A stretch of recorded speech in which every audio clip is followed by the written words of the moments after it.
ಶ್ರೀರಾಮ್. ಸಿದ್ದರಾಮಯ್ಯನವರು ಕೂಡ ಜೈ ಶ್ರೀರಾಮ್ ಘೋಷಣೆಯನ್ನು ಕೂಗಿದ್ದಾರೆ. ಜೊತೆಗೆ ಒಂದು ಟ್ವೀಟ್ ಅನ್ನ ಮಾಡಿದ್ದಾರೆ ಸರ್. ರಾಮನಿಗೆ ಹನುಮನಕ್ಕಿಂತ ಗುಡಿ ಕಟ್ಟೋದು ಯಾರೂ ಇಲ್ಲ, ಅವನಿಗೆ ದೊಡ್ಡ ಗುಡಿ. ಮತ್ತೊಂದು ಕಡೆ ಇದು ಕೇವಲ ಮೋದಿಗೆ ಚುನಾವಣೆ ಅಸ್ತ್ರ. ಅದೇ ಈಗೇನು ಉದ್ಘಾಟನೆ ಮಾಡಿದಾರ ಅಲ್ಲೇ ನಿಂತು ಧೈರ್ಯ ಇದ್ರೆ ಮೋದಿಗೆ ಪ್ರಮಾಣ ಮಾಡಿ ಹೇಳಿ ನಾನು ಚುನಾವಣೆ ಕೊಟ್ಟಂತ ಎಲ್ಲ ಭರವಸೆ ಈಡೇರಿಸ್ತೇನೆ ಅಂತೇಳಿ ಟ್ವೀಟ್ ಮಾಡಿದ್ದಾರೆ. ಅವ್ರು ನೋಡ್ರಿ, ಅವರು ಸಿದ್ದರಾಮಯ್ಯನವರು ಕಾಂಗ್ರೆಸ್ದವರು ಎಲ್ಲ ಎಲೆಕ್ಷನ್ ದೃಷ್ಟಿಯಿಂದ ನೋಡ್ಕೊಂಡು ಬಂದವರು.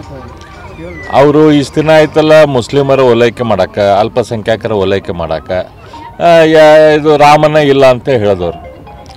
ಬರೀ ಸಿದ್ದರಾಮಯ್ಯನವರು, ಸೋನಿಯಾ ಗಾಂಧಿ, ರಾಹುಲ್ ಗಾಂಧಿ, ಕಾಂಗ್ರೆಸ್ದವ್ರು ಅಷ್ಟೇ ಯಾಕೆ, ಹಿಂದೆ ನಮ್ಮ ದೇಶಕ್ಕೆ ಸ್ವಾತಂತ್ರ್ಯ ಸಿಕ್ಕ ಮೇಲೆ ಸರ್ದಾರ್ ವಲ್ಲಭಾಯ್ ಪಟೇಲ್ ಅವರು ಸೋಮನಾಥ ದೇವಸ್ಥಾನದ ಪುನಃಸ್ಥಾಪನೆ ಮಾಡಿದಾಗ ಅದಕ್ಕೂ ಕೂಡ ಯುವರಾಜ ರಾಹುಲ್ ಗಾಂಧಿ ಅವರ ಮುತ್ತಜ್ಜ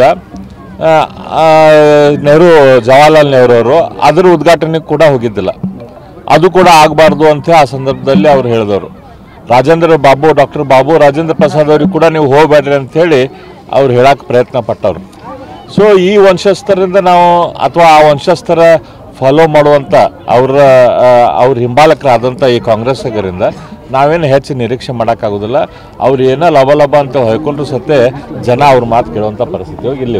ಇವತ್ತು ಜೈ ಶ್ರೀರಾಮ್ ಘೋಷಣೆಯನ್ನು ಕೂಗ್ತಾರೆ ವೇದಿಕೆ. ಅವ್ರಿಗೇನು ಹಿಂಗೆ ಬಂತಂದ್ರೆ ಹಿಂಗೆ ಹೋಗ್ತಾರೆ, ಹಿಂಗೆ ಬಂದ್ರೆ ಹಿಂಗೆ ಹೋಗ್ತಾರೆ. ಈಗೆಲ್ಲದು ಇವತ್ತು ನೋಡ್ಯಾರ ದೇಶದ ವಾತಾವರಣ ಏನಾಗೈತಿ ಅಂಥೇಳಿ, ಹಾಗಾಗಿ ಜೈ ಶ್ರೀರಾಮ್ ಅಂತಾರೆ. ಇನ್ನೂ ಸ್ವಲ್ಪ ದಿನ ಬಿಟ್ಟರೆ ಅಲ್ಲೇ ಬಂದು ರಾಮನ ಗುಡಿಯಾಗಲ್ಲೇ ಕಸ ಹೊಡ್ಯಾಕೂ ಬರ್ತಾರೆ, ಸ್ವಚ್ಛತೆ ಮಾಡೋಕ್ಕೂ ಬರ್ತಾರೆ. ಅವರು ಎಲ್ಲ ಮಾಡ್ತಾರೆ. ಸಿದ್ದರಾಮಯ್ಯನವರು ಕೂಡ ಜೈ ಶ್ರೀರಾಮ್ ಘೋಷಣೆಯನ್ನು ಕೂಗಿದ್ದಾರೆ. ಜೊತೆಗೆ ಒಂದು ಟ್ವೀಟ್ ಅನ್ನ ಮಾಡಿದ್ದಾರೆ ಸರ್. ರಾಮನಿಗೆ ಹನುಮನಕ್ಕಿಂತ ಗುಡಿ ಕಟ್ಟೋದು ಯಾರೂ ಇಲ್ಲ, ಅವನಿಗೆ ದೊಡ್ಡ ಗುಡಿ. ಮತ್ತೊಂದು ಕಡೆ ಇದು ಕೇವಲ ಮೋದಿಗೆ ಚುನಾವಣೆ ಅಸ್ತ್ರ. ಅದೇ ಈಗೇನು ಉದ್ಘಾಟನೆ ಮಾಡಿದಾರ ಅಲ್ಲೇ ನಿಂತು ಧೈರ್ಯ ಇದ್ರೆ ಮೋದಿಗೆ ಪ್ರಮಾಣ ಮಾಡಿ ಹೇಳಿ ನಾನು ಚುನಾವಣೆ ಕೊಟ್ಟಂತ ಎಲ್ಲ ಭರವಸೆ ಈಡೇರಿಸ್ತೇನೆ ಅಂತೇಳಿ ಟ್ವೀಟ್ ಮಾಡಿದ್ದಾರೆ. ಅವ್ರು ನೋಡ್ರಿ, ಅವರು ಸಿದ್ದರಾಮಯ್ಯನವರು ಕಾಂಗ್ರೆಸ್ದವರು ಎಲ್ಲ ಎಲೆಕ್ಷನ್ ದೃಷ್ಟಿಯಿಂದ ನೋಡ್ಕೊಂಡು ಬಂದವರು.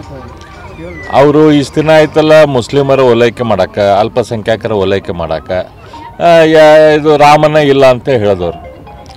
ಬರೀ ಸಿದ್ದರಾಮಯ್ಯನವರು, ಸೋನಿಯಾ ಗಾಂಧಿ, ರಾಹುಲ್ ಗಾಂಧಿ, ಕಾಂಗ್ರೆಸ್ದವ್ರು ಅಷ್ಟೇ ಯಾಕೆ, ಹಿಂದೆ ನಮ್ಮ ದೇಶಕ್ಕೆ ಸ್ವಾತಂತ್ರ್ಯ ಸಿಕ್ಕ ಮೇಲೆ ಸರ್ದಾರ್ ವಲ್ಲಭಾಯ್ ಪಟೇಲ್ ಅವರು ಸೋಮನಾಥ ದೇವಸ್ಥಾನದ ಪುನಃಸ್ಥಾಪನೆ ಮಾಡಿದಾಗ ಅದಕ್ಕೂ ಕೂಡ ಯುವರಾಜ ರಾಹುಲ್ ಗಾಂಧಿ ಅವರ ಮುತ್ತಜ್ಜ